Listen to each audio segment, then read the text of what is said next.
إن الحمد لله نحمده ونستعينه ونستغفره ونؤمن به ونتوكل عليه ونعوذ بالله من شرور أنفسنا ومن سيئات أعمالنا من يهده الله فلا مضل له ومن يضلل فلن تجد له وليا مرشدا وأشهد أن لا إله إلا الله وحده لا شريك له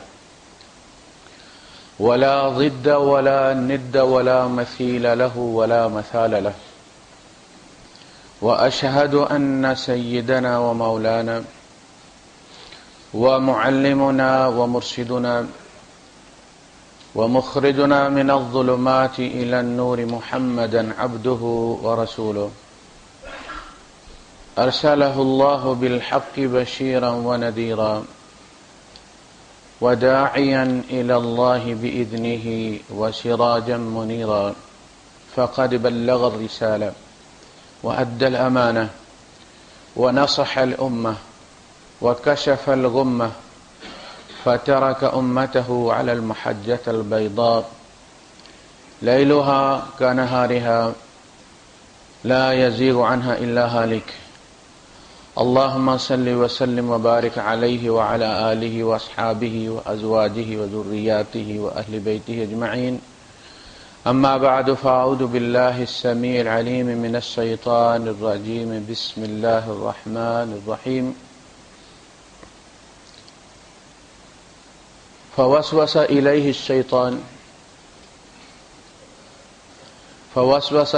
إبليس فقال يا آدم هل أدلك على شجرة الخلد وملك لا يبلى صدق الله العظيم رب اشرح لي صدري ويسر لي أمري واحلل عقدة من لساني يفقهوا قولي آمين يا رب العالمين۔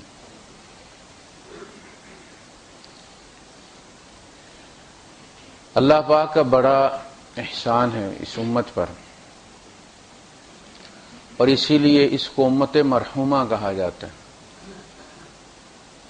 یہ وہ امت ہے جس پر اللہ پاک نے اپنی رحمت کا اتمام کیا ہے۔ مذاہب بہت سارے ہیں، کچھ آسمانی ہیں، کچھ قبائلی ہیں، قبیلوں نے اپنے اپنے بنا رکھے ہیں،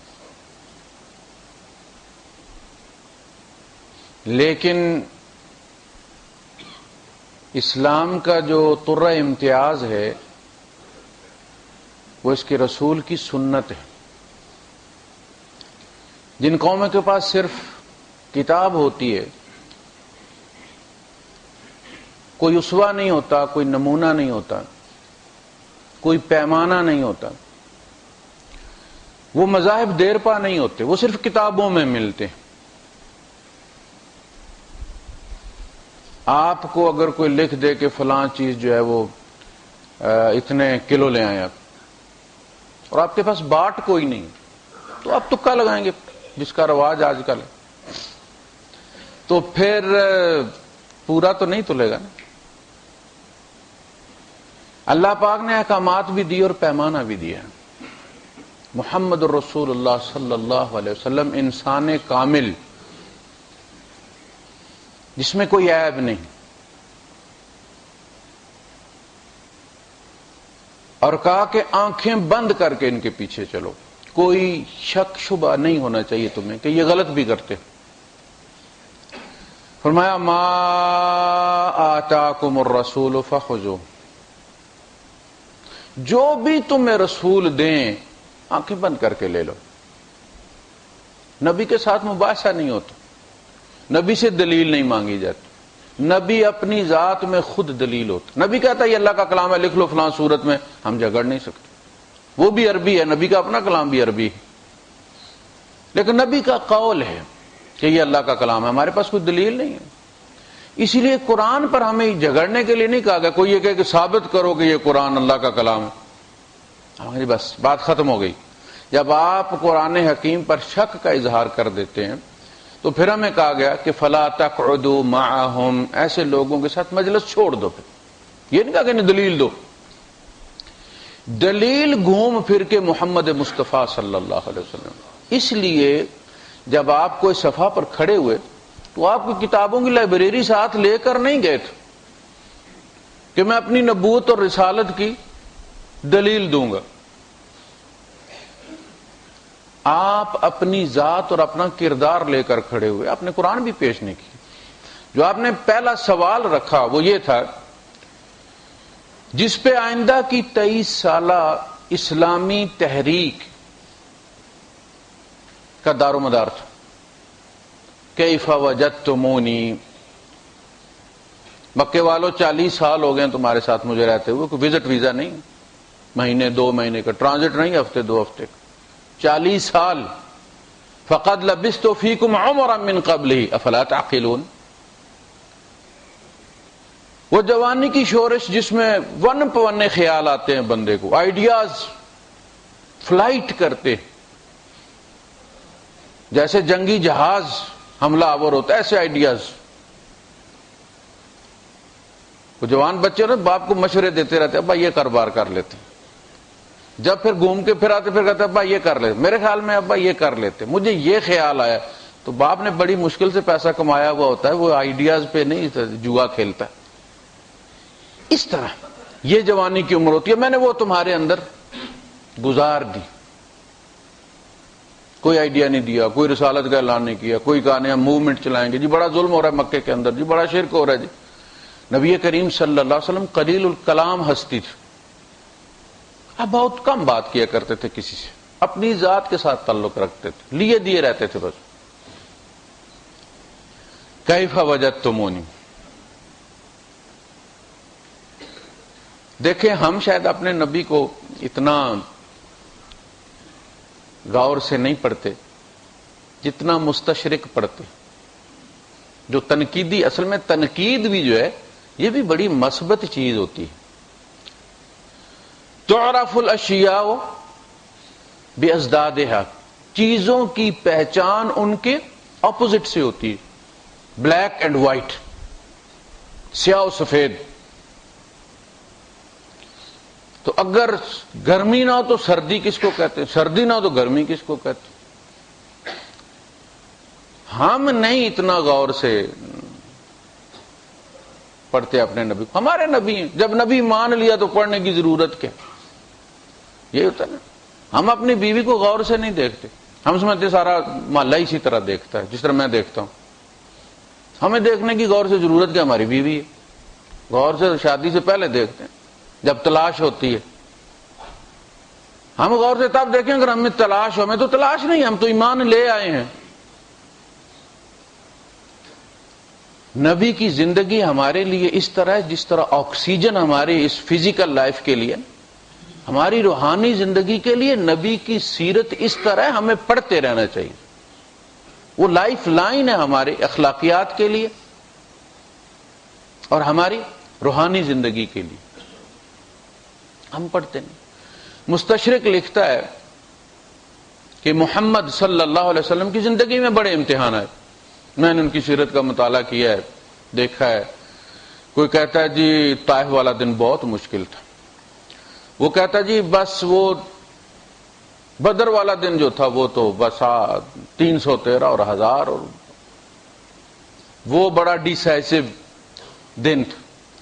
اچھا بعض کہتے ہیں جی وہ احد والا دن جو تھا بڑا ہی مشکل تھا. وہ کہتا مشکل دن میرے نزدیک وہ تھا جس دن محمد نے کوئی صفا پر کھڑے ہو کے اپنے آپ کو اپنے دشمنوں کے حوالے کر دیا تھا. اپنا حامیوں کا مجمع نہیں تھا. ہوتا ہے نا مولوی تقریر کرتا ہے جب اپنے حامیوں کے تو غلط بھی کہے تو پھر سبحان اللہ ہی ہوتی ہے. اپنے دشمنوں سے پوچھنا ہے تم نے مجھے کیسا پایا ہے، کوئی عیب ہے تب بتاؤ. یہ سوائے اس ہستی کو کوئی کر سکتا ہے کہ جو کامل مکمل ہو. وہ کہتا کہ اگر اس دن ایک انگلی اٹھ جاتی محمد کے کردار کی طرف تو اگلے 23 سال ہونے ہی نہیں تھے، کوئی تحریک ہی نہیں چلنی تھی، بات وہی ختم ہو جانی تھی. پورا اسلام، پورا قرآن نبی کی ذات پر کھڑا ہے. یہ اس لیے قرآن ہے کہ میرا نبی کہتا ہے. بھائی آپ کے نبی کون ہیں؟ میرے نبی وہ ہیں کہ جن کے جانی دشمن جو ان سے لڑ کے گئے ہیں، جن کے سسر اور سالے کو نبی کریم صلی اللہ علیہ وسلم کے ہاتھوں جان دینی پڑی ہے بدر میں. ابو سفیان، اس کو اللہ گواہی دینے کہاں لے گئے؟ کیسر کے دربار میں. جو ہسٹری کا حصہ ہے، وہ سٹیٹمنٹ جو ہے وہ ریکارڈ کیا ہسٹری نے، مسلمان نہیں کہتے.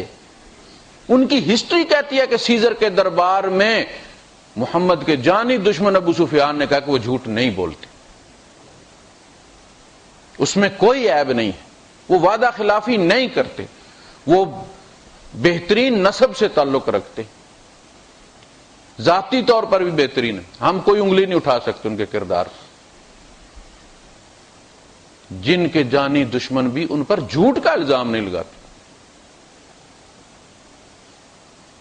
وہ کہتے ہیں. اچھا، مولانا اشرف علی تھانوی رحمت اللہ علیہ فرماتے ہیں اپنے بیان القرآن میں کہ بعض جگہیں ایسی ہوتی ہیں کہ جن کے بارے میں انسان سوچ بھی نہیں سکتا کہ کوئی تفتیش و تحقیق کرے. وہ اپنے اوپر خود ریسٹرکشن لگا لیتا ہے کہ نہیں، میں نے بس جو اس نے کہہ دیا میں نے اسی پر اعتبار کرنا. اس کا ضمیر گوارا نہیں کرتا. ہم میں سے ہر ایک کے پاس اپنی ماں کی سٹیٹمنٹ ہے کہ یہ تمہارا باپ ہے. کبھی کسی نے سوچا کہ میں تحقیق کروں، ڈی این اے چیک کروں؟ حالانکہ وہ دن میں 100 جھوٹ بولتی ہے، ہم بچپن سے اس کے جھوٹ کے گواہ ہیں. کہتی ہے یہ کام کرو، فلاں چیز دوں گی، اور پھر گول کر جاتی ہے. جھوٹی کہانیاں پریوں کی، دیووں کی، جنوں کی سنا کے سلاتی ہے. لیکن ہم یہ سمجھتے ہیں کہ چاہے ساری زندگی اس کی جھوٹی ہو، اس معاملے میں وہ سچ کہتی ہے. ہم ساری زندگی اس بندے کی خدمت کر کے گزار دیتے ہیں جس کو وہ ہمارا باپ کہتی. وہ کہتے ہیں کہ محمد رسول اللہ صلی اللہ علیہ وسلم کی تو ہستی وہ ذات ہے کہ جس کے بارے میں ان کو دشمن کہتے ہیں کہ جھوٹ نہیں بولتے. ان کی بات پر کیسے شک کیا جا سکتا ہے؟ یہ بات کیسر نے کہی تھی، جو بندوں پر جھوٹ نہیں بولتا وہ خدا پر کیسے بولے گا؟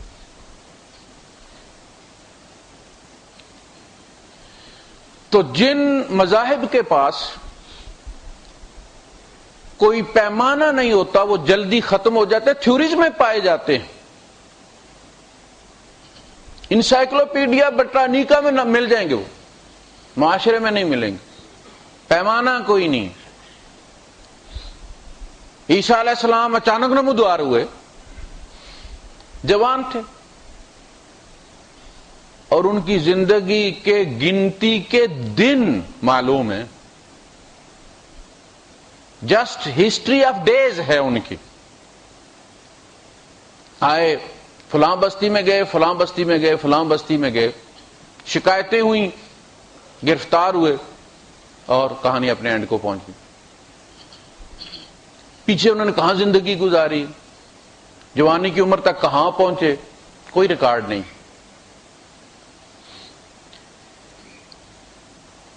موسیٰ علیہ السلام کا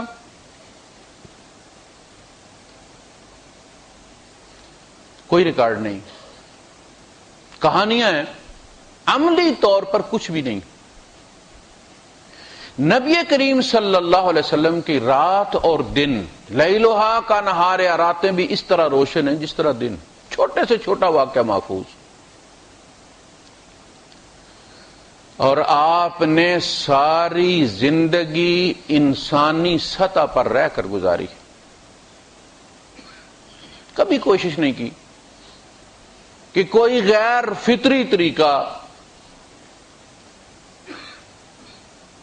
انسانوں کی پہنچ سے دور کوئی طریقہ استعمال کر لیں. جاسوسی کے لیے بندے بٹھائے ہیں آپ نے، حالانکہ آپ پر وہی نازل ہوتی تھی. تم جاؤ فلاں جگہ ڈیرا لگاؤ، کرنا کچھ نہیں ہے، بس موومنٹ پہ نظر رکھنی ہے، قریش کے قافلے کس طرف نکلتے. سفر کیا ہے اپنی ہجرت کا، پورا سامان کیا ہے، اونٹ پہلے خریدا ہے، ہائر کیا باقاعدہ ایک گائیڈ، حالانکہ وہ کافر تھا لیکن ایماندار بندہ تھا، جس چیز کے اس نے پیسے لیے تو اس کا حق ادا کیا، اس بیچا نہیں، بڑی قیمت لگی ہوئی تھی، بیچا نہیں۔ ہم ساری برائیاں مکے والوں میں ڈال دیتے ہیں، مکے والے بڑے اصولی لوگ تھے، اخلاقی لوگ تھے، جو بات کہتے تھے صحیح ہے یا غلط کٹ مرتے تھے اس پر۔ ابو سفیان کو کیا پڑی تھی کہ سچی سٹیٹمنٹ دے جناب؟ سیاسی لیڈر کیا کرتے ہیں کہ کسی کے مرنے پر جب بیان آتا ہے تو سچا آتا ہے، اب خلا پر نہیں ہوگا۔ مولوی کے بارے میں کیا کرتے ہیں؟ سید مودودی کی زندگی میں فتوے اور کتابیں دیکھ لیں اور ان کی پھر رحلت پر پھر جو بیان آئے مذہبی لیڈروں کے، تو دل کرتا ٹکرے مارے دیوار کو بندہ۔ اب تمہیں پتا چلا کہ خلاف پر نہیں ہوگا، تم نے کیا خزانہ گنوا دیے۔ تو ان کے یہاں سٹیٹمنٹس تیار ہوتی ہیں، جیسے ہوتا نا یہ ہمارے سربراہان مملکت نے فلاں کو عید کا پیغام بھیجا، فلاں کو رمضان کا بھیجا، تو انہیں پتہ بھی نہیں ہوتا، وہ سیکٹری جاری کر دیتا۔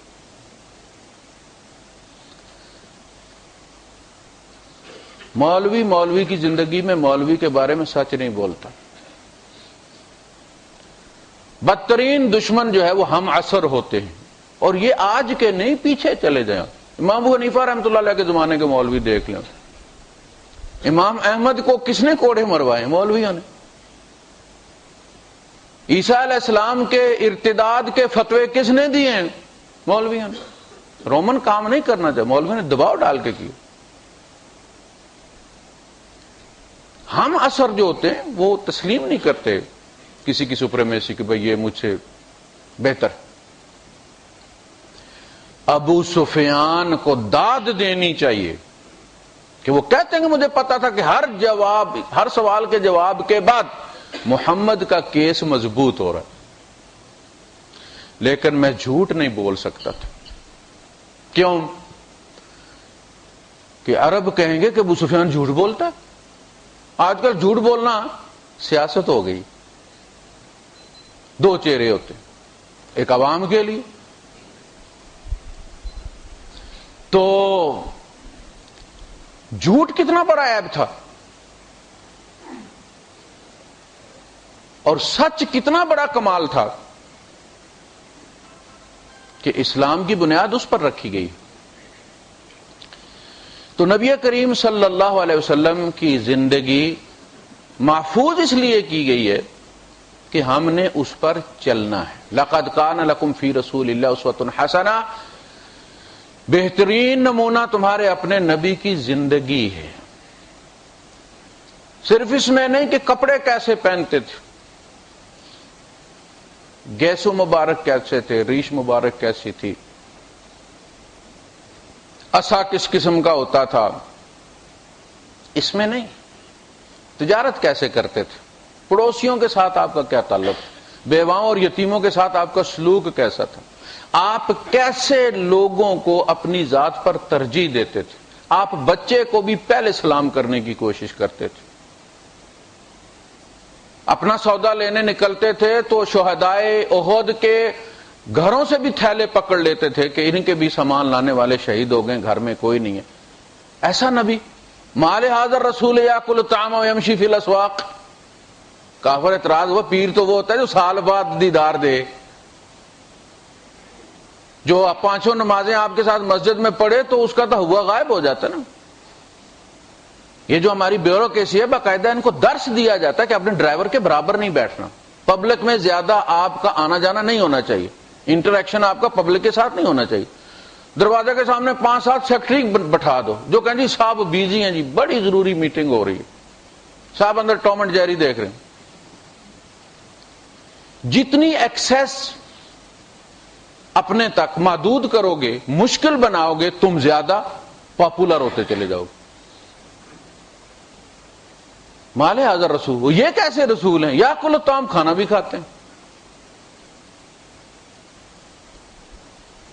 عام طور پہ یہ کہا جاتا ہے کہ جی یہ جو اللہ والے ہوتے ہیں بہت تھوڑا کھاتے ہیں، بلکہ کھاتے ہی نہیں ہیں، اپنا مریدوں کا کھاتے ہیں، یہ کھاتے نہیں۔ صابر پیا کلیر جو تھے ان کی ڈیوٹی لگی، ماموں تھے ان کے جن کے پاس ماں نے بھیجا، تو ماموں نے لنگر پر بٹھا دیا، کہا کہ لنگر تقسیم کرو۔ انہوں نے سوچا ہوگا کہ موج بھی کرے گا ساتھ، تو بچہ بھوکا رہا جی، بالکل چم بن گیا۔ ماں ملنے آئے تو اس نے کہا میرے بیٹے کو کیا کر دیا تم نے؟ انہوں نے کہا میں نے تو اس کو لنگر پر بٹھا دیا ہے، اب کیا ہو گیا اس کو پتہ کیا جی، وہ کھاتے کچھ نہیں۔ اور کیوں نہیں کھاتے؟ کہ جی آپ نے تقسیم کرنے کا کہا تھا، کھانے کو تھوڑی کہا تھا۔ اب اتنے پتلے ہو گئے تھے کہ یہ کچے دھاگے کی تانت کے ساتھ کنویں میں پتہ نہیں کتنا عرصہ لٹکے رہے، ریاضت کرتے رہے۔ کہانیاں ہیں نا، بڑا پیر بنانے کے لیے مشکل مشقیں بتائی جاتی ہیں، کرامتیں ساتھ لگائی جاتی ہیں، تب ویٹ بڑھتا ہے۔ مال حاضر رسول یہ اتنے اوپن ہیں پبلک کے لیے، یاکل الطعام و یمشی فی الاسواق، شام کو بازار میں ہوتے ہیں، وَلَهُمْ أَزْوَاجٌ وَذُرِّيَّةٌ، شادی بھی کی ہوئی ہے، بیویاں بھی رکھی ہوئی، موجی ہو گئی کہ نیک کا نیک اور دنیا داری کے مزے بھی ہو رہے ہیں جی۔ ہمارے یہاں تو نیک جو ہے وہ تصور یہ تھا بہت پہلے سے عیسائیت سے کہ یہ راہب جو ہیں، یہ جو نیک لوگ ہیں، یہ غاروں میں ہوتے ہیں، جنگلوں میں ہوتے ہیں، سال میں ایک دفعہ نہانا، یعنی وہ راہبوں کی جو ہسٹری لکھی ہوئی ہے، فلاں راہب اتنا نیک تھا کہ سال میں ایک بار نہاتا تھا۔ اب اندازہ کر لیں، وہ نبی جو نہانے پہ زور دیتا ہے، خوشبو لگا کے جس گلی سے گزر جاتے ہیں پتہ چلتا کہ یہاں سے محمد گزرے ہیں صلی اللہ علیہ وسلم۔ آپ نے انسانی سطح پر زندگی گزاری ہے۔ اگر کوئی بندہ ارادہ کر لے کہ میں نے نبی کو فالو کرنا ہے تو کوئی مشکل نہیں، 8 نفل پڑھے ہیں، 3 وتر پڑھے، فلاں اتنے قرآن رات کو ختم کر دیتا تھا۔ اوابین میں 8 رکعتوں میں 8 پارے، ایک رات میں پورا قرآن روز ختم کیا کرتے تھے، 3 قرآن روز ختم کیا کرتے تھے۔ یعنی یہ لوگوں کی مشہوری ہے، کتابوں میں لکھا ہوا۔ آپ کی زندگی ایسی نہیں تھی، ہزاروں نفل نہیں پڑھے، سینکڑوں نفل نہیں پڑھے، سادہ نماز پڑھی۔ انسانی سطح آپ کو پتہ تھا کہ لوگوں کو حکم دیا گیا میرے پیچھے چلیں۔ باپ جب چلتا ہے اور اس کے ساتھ بچے ہوتے ہیں تو وہ بچوں کی چال چلتا ہے تو بچے ساتھ رہتے ہیں، باپ والی چال نہیں چلتا۔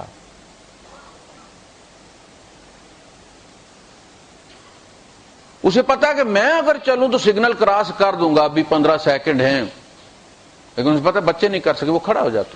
جب تک 57 سیکنڈ سامنے نہ ہو، بچوں سمیت کراس نہ کرے، وہ کھڑا ہو جاتا۔ نبی کو پتا تھا میرے ساتھ امت ہے، مجھے انہیں لے کر چلنا ہے، مجھے ان کے لیے مشکل نہیں۔ اللہ پاک نے تعریف کی ہے اس بات کو کہ اس کا دل کرتا کہ زیادہ کرے مگر تمہاری خاطر نہیں کرتا۔ آپ جب حجۃ الوداع پر گئے تو آپ اندر گئے بیت اللہ کے، پلٹ کر آئے تو آپ غمگین تھے۔ ام المومنین نے پوچھا کہ اللہ کے رسول جب آپ گئے تھے تو موڈ بہت اچھا تھا، پلٹ کے آئے ہیں تو سوچوں میں ڈوبے ہوں۔ آپ نے فرمایا میں غلطی کر رہا ہوں، میں بیت اللہ کے اندر چلا گیا ہوں، اب میری امت جو ہے وہ کہیں یہ نہ سمجھ لے کہ عمرے میں یا طواف میں بیت اللہ کے اندر جانا بھی اس کے فرائض میں شامل ہے، واجبات میں ہے۔ جگہ تنگ ہے، امت زیادہ ہوگی، مشقت میں پڑ جائے گی۔ ابھی مشقت پڑی نہیں ہے، صرف سوچ کے پریشان ہو گئے ہیں۔ اور دوسری طرف ہمارے مولوی صاحبان ہیں، ہر سال کوئی نئی بدعت لاد دیتے ہیں امت پر۔ یہ نبی کے وارث ہیں، کوئی نیا ٹیکس، آپ حکومت کو روتے ہیں، ان کو کیوں نہیں کچھ کہتے آپ کہ ہر سال نیا ٹیکس ٹھوک دیتے ہیں آپ؟ وہ جی برتھ ڈے منانی ہے، اتنے ٹن کا کیک بننا ہے میلاد پر. یہ اس معاشرے میں آپ کہتے ہیں جی ہمارے فلاں صدر اور فلاں صاحب جو اتنا وفد لے کر جاتے ہیں, ہم من حیث القوم ایک عیاش قوم ہے. مولوی بھی ہمارا عیاش ہے, سیاسی لیڈر ہی بے درد نہیں, مولوی بھی بے رحم ہے. یار جس معاشرے میں تمہارے محلے میں عید والے دن مائیں بچوں سمیت زہر کھا کے خودکشی کر لیتے ہو اور تم کرینوں سے کیک رکھتے ہو. نبی کریم صلی اللہ علیہ وسلم نے انسانی سطح پر رہ کر ایک نمونہ دیا, چونکہ آپ کے پیچھے انسانوں نے چلنا تھا. وہ جو ایک رات میں لے گیا سدرۃ المنتہا تک اور اسے بھی آگے اور لے آیا ہے, وہ راتوں رات مکے سے مدینے نہیں پہنچا سکتا تھا.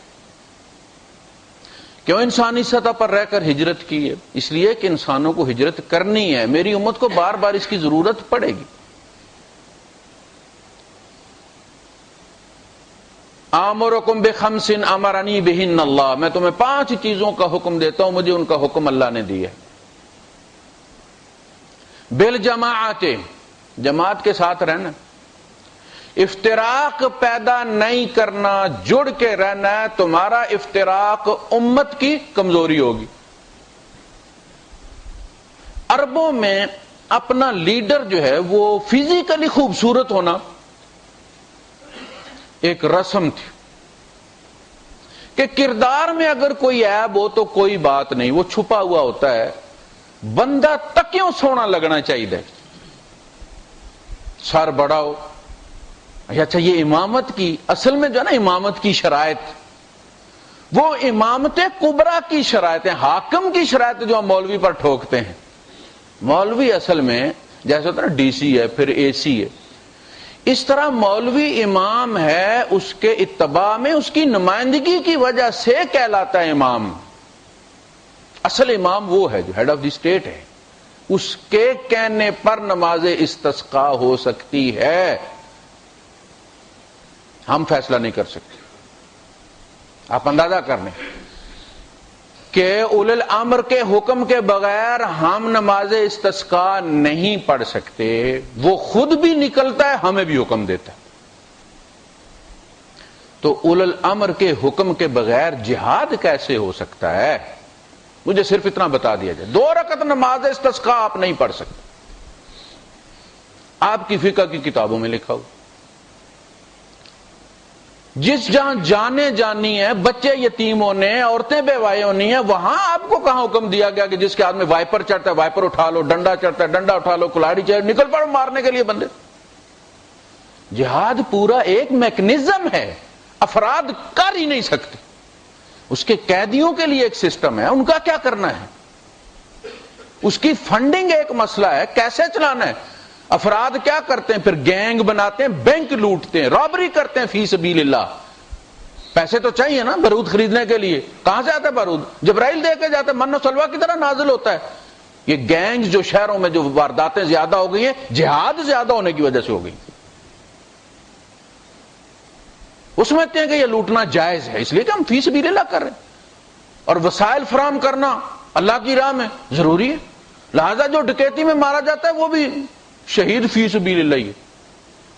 تربیت کے دوران بھیجا جاتا ہے نوجوانوں کو کہ جاؤ جو بھی بکریوں کا ریوڑ ہے اس میں اچھی سی بکری اٹھا کے لے آؤ. پوچھنے کی ضرورت کوئی نہیں ہے, بھائی ہم اللہ کی راہ میں نکلے ہوں, جو ہمارا مخالف ہے وہ اللہ کا مخالف ہے, مار دو اسے. ساری زمین اللہ کی ہے, سارا مال اللہ کا, اٹھا کے لے آؤ.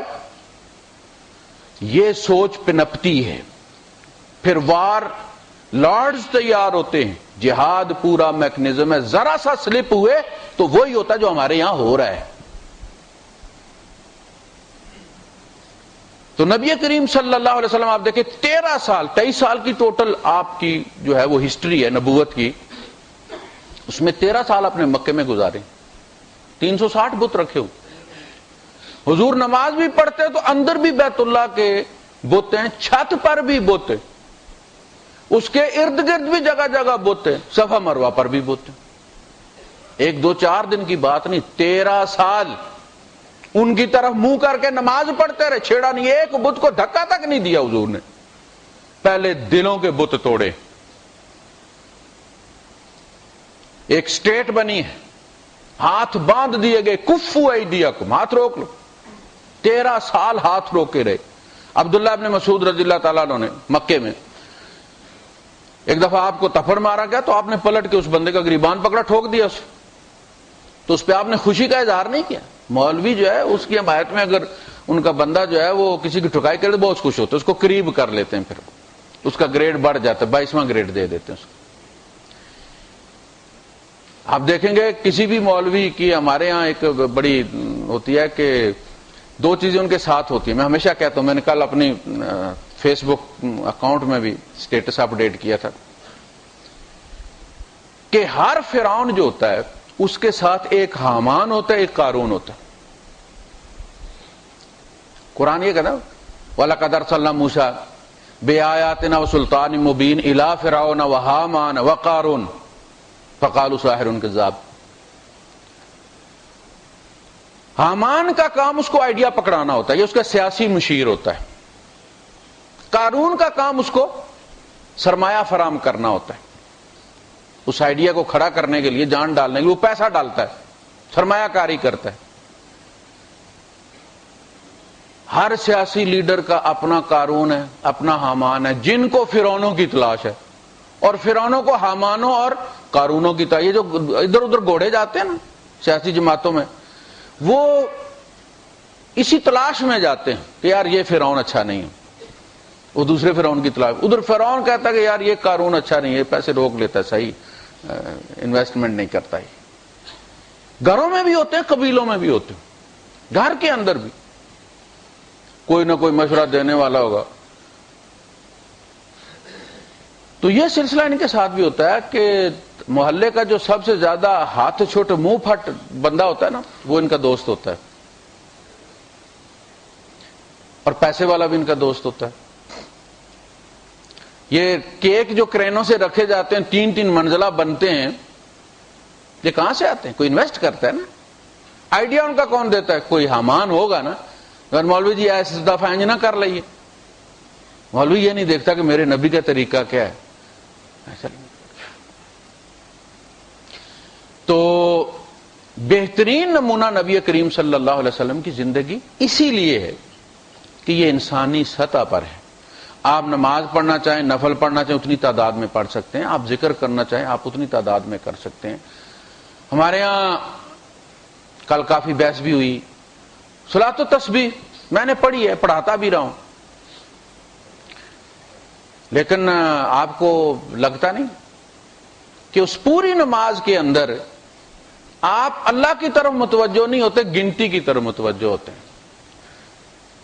کہیں ایک سبحان اللہ والحمدللہ زیادہ نہ ہو جائے یار, شارٹ سرکٹ نہ ہو جائے, یا ایک کم نہ ہو جائے. انگلیاں دبا دبا کے درد کرنا شروع ہو جاتی.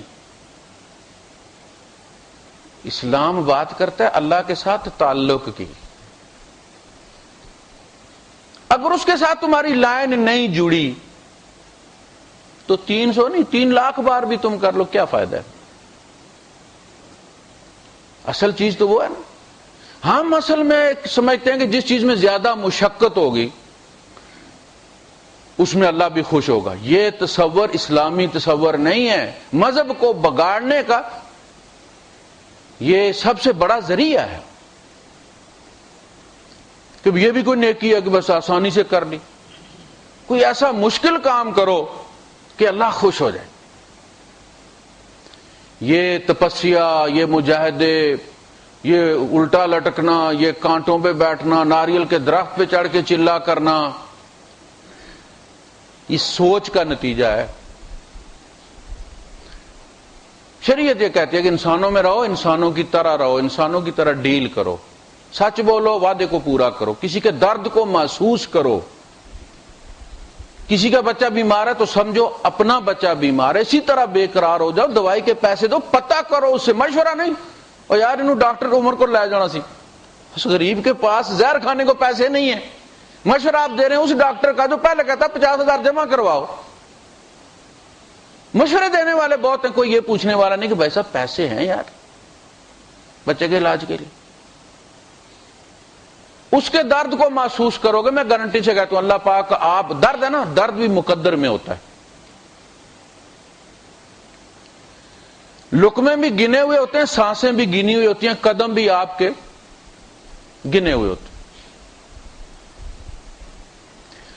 درد اگر آپ وہ درد محسوس دوسرے میں کر لیں تو آپ کے کوٹے میں سے کاٹ لیا جاتا ہے، آپ کی اولاد کو وہ نہیں ہوگا، اس لیے کہ اس حصے کا درد آپ نے باہر محسوس کر لیا ہے۔ یہ بہت بڑی بات ہے۔ مصائب سے بچنے کا فارمولہ یہ ہے کہ کسی کی مصیبت میں اس درد کو محسوس کرو اور شریک ہو جاؤ، اس تمہارے حصے میں سے کاٹ لیا جائے گا کہ نہیں، اس نے اتنا درد محسوس کر لیا، اس کو منہا کر دو اس میں سے۔ ضروری نہیں کہ اس کی اولاد پر آئے، اس نے دوسرے کی اولاد کا درد بھی اپنی اولاد کا سمجھ کے محسوس کیا۔ تو معاشرے میں رہتے ہوئے جو تم سے غلطیاں ہو جائیں گی، اچھا یہ بھی ہوتا ہے کہ نہیں جی میں نے تو فرشتہ بننا ہے، میں نے تو فرشتہ بننا ہے، مجھ سے کوئی عیب ہونا نہیں چاہیے، انسانوں میں رہوں گا تو بڑی گڑبڑ ہو جائے گی، لہذا جنگل میں جاؤ، نہ کوئی بندہ ہو، نہ کسی سے بندے کی منہ ماری ہو، نہ کوئی گالی گلوچ ہو، نہ کوئی گرما گرمی ہو، نہ کوئی طنز و تشنی ہو، اور راوی چین ہی چین لکھے جناب۔ لوگ آ کے آپ کے کپڑے چومیں گے، کپڑے کاٹ کے بھی لے آئیں گے تبرک کے طور پر، پرانے کپڑے بھی آپ کے بکیں گے، ننگے ہو جائیں گے تو اور چنگے ہو جائیں گے، پھر تو پہنچے ہوئے ہو گئے آپ۔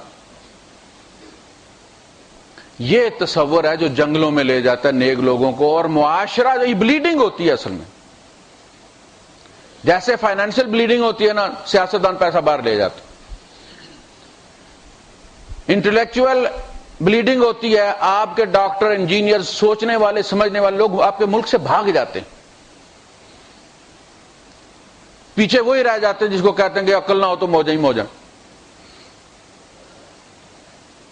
اسی طرح روحانی بلیڈنگ بھی ہوتی ہے کہ نیک بندے معاشرہ چھوڑ کے نکل جائیں اور معاشرے میں سارے بھیڑیے رہ جائیں۔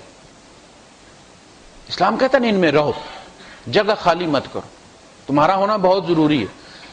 یا اللہ میں ان میں رہوں گا تو پھر میں بھی آخر انسان ہوں، مجھ سے بھی غلطی ہو جائے گی، کہا کوئی بات نہیں، ہم نے لانڈری 24 گھنٹے کھولی ہوئی، تمہاری سائٹ پر آ کر صاف کریں گے گناہ، تم بستر پر کروٹ بدلو گے، معافی مانگو گے، ہم معاف کرتے ہیں۔ یہ نہیں کہ جی سزوکی بک کر کے آؤ دمڑیاں والی سرکار، اتنا چندہ جمع کروانے، ہم رات کو بدل دیں گے، جہاں تم ہوگے وہاں آ کے ہم صاف کریں گے ان کو، ان اللہ یغفر الذنوب جميعا، سارے گناہ معاف کر دوں گا، رہو ان میری خاطر ہونے چاہیے۔ فائر بریگیڈ والوں کی ڈیوٹی ہے نا آگ بجھانا، جب وہ آگ بجھانے جاتے ہیں تو بڑی چم چم کرتی ان کی یونیفارم ہوتی ہے، پھر کیچڑ اور پانی اور دھوئیں سے کالک سے لتھڑے ہوئے آتے، وہ بھی اور ان کی یونیفارم بھی، تو ان کو لعنت ملامت کی جاتی ہے۔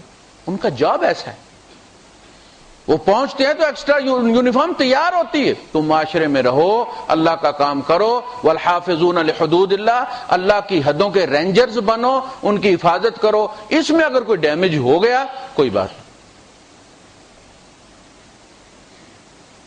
ہم معاف کر دیں گے، لیکن محاذ خالی نہیں کرنا۔ ہم کہتے ہیں جی ہم نے نہیں، جی ہم تو فرشتہ بنے، کہ فرشتہ ہم نے تمہیں بنایا نہیں، تمہارا باپ بھی فرشتہ نہیں بن سکتا، فرشتے تھے، ہم نے تمہیں انسان بنایا، ہمیں انسانوں کی ضرورت تھی، فرشتے آلریڈی موجود تھے، اور اگر تم انسان نہ بنو فرشتے بن جاؤ تو ہم تمہیں مار دیں، ہم تمہیں لے جائیں، لولا تذنبوا، لو لم تذنبوا، اگر تم سے گناہ سرزد نہ ہوں، تم انسانی سطح پہ نہ ہو، لذهب اللہ بکم، مسلم شریف کی آخری حدیث، اللہ تمہیں لے جائے۔ پھر وہ قوم لے کر آئے جو معاشرے میں رہے، اللہ کے کام کرے، ان سے گناہ سرزد ہوں، وہ معافی مانگے، اللہ معاف کرے۔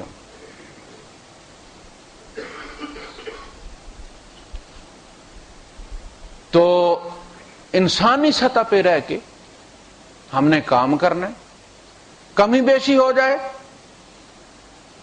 توبہ کا دروازہ کھلا ہے، معافی کا دروازہ کھلا ہے، معافی مانگ لی جائے۔ اچھا، ہم نے یہ جو باتیں ساری میں نے کی نا، یہ تمہید ہوئی ہے، مضمون اصل میں کوئی اور تھا. یہ ایسے ہی ہو گئی ہیں فی البدی. پچھلا ہمارا درس ایک ساتھی نے توجہ دلائی تھی کہ وہ بات یہ چلی تھی کہ شیطان کے ساتھ تو کوئی شیطان نہیں تھا. اسے کیا ہو گیا؟ زمین و آسمان کے چپے چپے دیکھیں نا. روایت جو ہے وہ کہتی ہے کہ زمین و آسمان پہ چپا جگہ نہیں جہاں ابلیس نے سجدہ نہ کیا ہوا. پھر اس کو کیا چیز لڑ گئی تھی بھائی؟ ہمارا تو بڑا آسان کام ہے جی، شیطان نے یہ کر دی. چل بڑے بھائی نے کر دیے، وہ ہم سے پہلے تھا نا، ایلڈر برادر ہے، اس نے کر دی، اس نے پھسلا دی ہے. اس نے کیا کیا ہے؟ ابلیس سے کیا ہوا؟ اس کے ساتھ اس کا نفس تھا. اصل شیطان نفس ہے، وہ ابلیس کا نفس ہو یا ہمارا نفس ہو. یہ جو ہمارے ساتھ شیطان پیدا ہوتا ہے نا، یہ ہمارا نفس ہی ہے، جو ابلیس کا بھی تھا. تو اللہ پاک نے جب اسے تمہیں کیا ہوا ہے؟ مایا کا او ابلیس، وہ اتنے سجدے کرنے والا معلم الملائکہ. تعجب کا اظہار ہے نا. ما یہ ہمیشہ عربوں میں تعجب کے طور پر ہوتا ہے. مالک، تمہیں کیا ہوا ہے؟ اس نے کہا کہ شیطان نے کروا دی. کہنے لگا انا خیر من، میں اس سے بہتر ہوں. آپ سے انتخاب میں غلطی ہو گئی. خلقتنی من نار و خلقتہ من طین، مجھے تو نے آگ سے بنایا، بڑی نفیس ہوتی ہے. اس کو تو نے مٹی سے بنایا. اس نے یہ غور نہیں کیا کہ آگ خائن ہوتی اور مٹی امین ہوتی. اس کو بیج دو تو پلٹا کے 700 دیتی اور آگ میں جو بھی ڈالو اس کو کوئلہ کر دیتی. قال انا، اس نے اپنا اجتہاد کیا. انا خیر من خلقتنی من نار و خلقتہ من طین. اچھا، آدم علیہ السلام کے ساتھ کیا ہوا؟ آدم علیہ السلام کے ساتھ یہ ہوا کہ وسوسہ ڈالا گیا ان کو. یوسوس الیہ فوسوس الیہ الشیطان فوسوس الیہ ابلیس. ابلیس نے ان کو انفیکٹڈ میل بھیج دی، وائرس والی بنا کے. خیال جو آتا ہے نا، خیال بہت خطرناک چیز ہے. اس کو چاروں طرف سے دیکھنا چاہیے. لمبا ڈال کے بھی، کھڑا کر کے بھی دیکھنا چاہیے، سائیڈ سے بھی اس کو دیکھنا چاہیے. اس کا پورا فل سکین کرنا چاہیے. یہ خیال ہی اصل میں آگے جا کے پھر شکل اختیار. یہ جتنی بھی آپ کو ابوظہبی، دبئی میں بلڈنگیں نظر آ رہی ہیں، یہ کسی کا خیال ہے. اسے خیال آیا، اس نے اس کو کاغذ پر منتقل کیا. اس کاغذ کو کسی نے خرید لیا، جس کو کہتے ہیں نقشہ فلاں نے بنایا. پھر اس کاغذ پر جو لکھا ہوا تھا اس کو مٹیریلائز کرنے کے لیے پھر کسی کو بنگلہ دیش سے ویزا دے کے بلایا گیا، پاکستان سے بلایا گیا، فلپین سے بلایا گیا. پھر لیکن یہ اصل میں سارا مسئلہ کیا ہے؟ یہ خیال ہے جو بلڈنگوں کی شکل میں کھڑا نظر آ رہا ہے آپ کو. کردار بھی خیال ہوتا ہے. فوسوس الیہ الشیطان، شیطان نے وسوسہ بھیجا. انہوں نے اس کو اپنا خیال سمجھا. انہوں نے سمجھا خیال مجھے آئے، یہ میرا اپنا خیال ہے. یہ ان کا اپنا خیال نہیں تھا.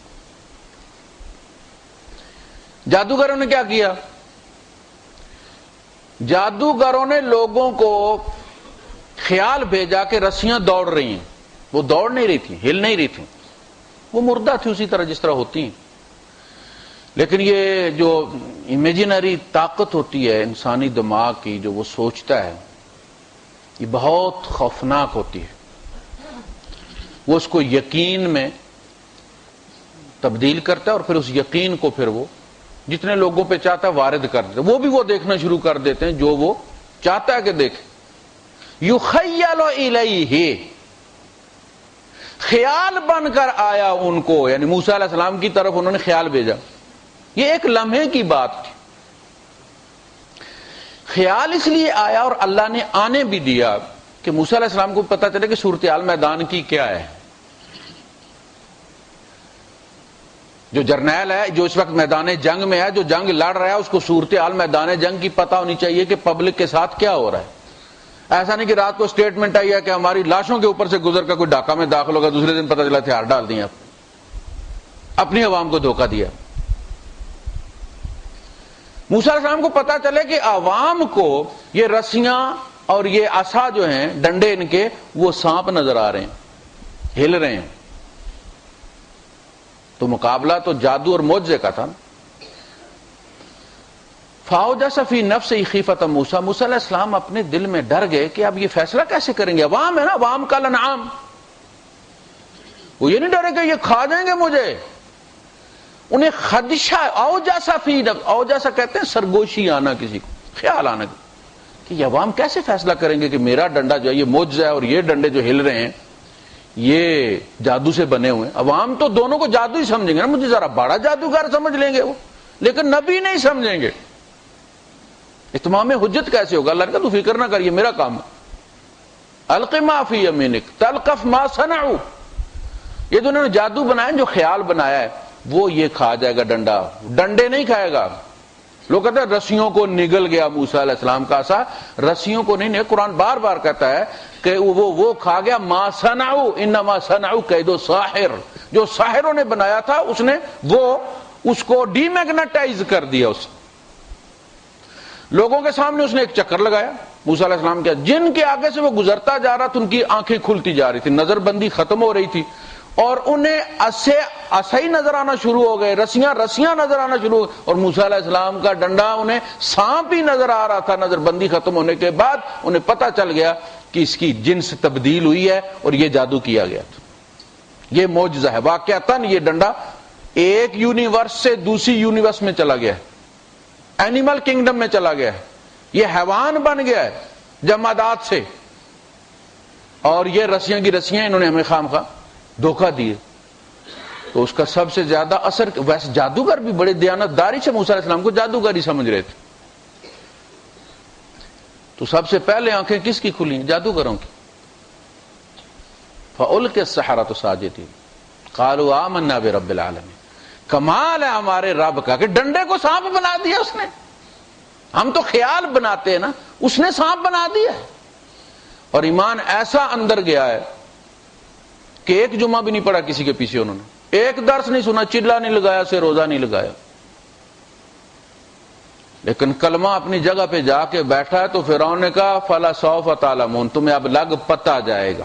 لَأُقَطِّعَنَّ أَيْدِيَكُمْ وَأَرْجُلَكُمْ مِنْ خِلَافٍ ثُمَّ لَأُصَلِّبَنَّكُمْ أَجْمَعِينَ، میں تمہارے ہاتھ پاؤں آمنے سامنے سے کاٹ کے میں تمہیں سولی دوں گا کھجور کے تنوں کے ساتھ، تم سسک کر مرو گے. وَلَا تَعْلَمُنَّ أَيُّنَا أَشَدُّ عَذَابًا وَأَبْقَىٰ، اور تمہیں لگ پتہ جائے گا کہ موسیٰ کا رب زیادہ عذاب دیتا ہے یا میں زیادہ عذاب دیتا. قَالُوا لَا ضَيْرَ، کہنے لگے ہمارا ذرا بھی نقصان نہیں. ضرر ہوتا ہے نا، ضرر کی تصغیر ہے،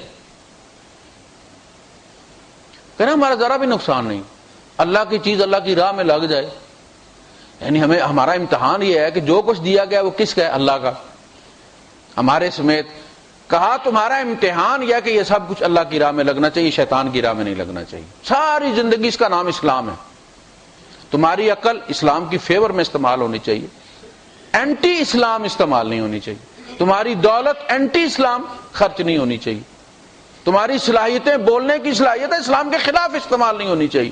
سنبھال کے گن کے اسے اللہ کی راہ میں خرچ کرو. قالوا لا ضير انا الى ربنا لمنقلبون، ہمارا ذرا بھی نقصان نہیں، ہم نے ویسے بھی مار جانا تھا، تم مار دو گے، اللہ کی راہ میں لگ جائے گا، اس سے بڑا اور کیا کامیابی.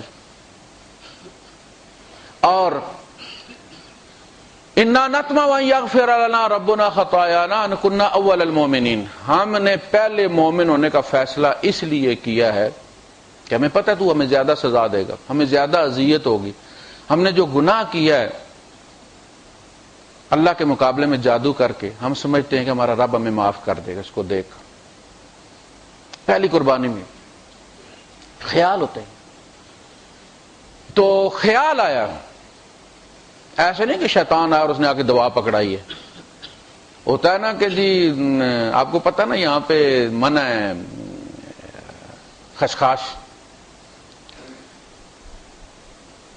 اس کی ایک لمٹ ہے، ایک چٹکی بھی اگر مل جائے تو 7 سال سے کم سزا نہیں دیتے، پھر تھوڑی سی زیادہ ہو تو 14 سال اور پھر اور تھوڑی سی زیادہ ہو تو سزائے موت ہے. یہاں اپنے یہاں بوریوں میں بکتی ہے. تو کسی کو کھلانی ہو تو پھر دوائی میں ڈال کے، حکیم جو ڈالتے ہیں تو وہ بھی خشخاش ہی ہوتی ہے جو دوائی میں استعمال ہوتی ہے.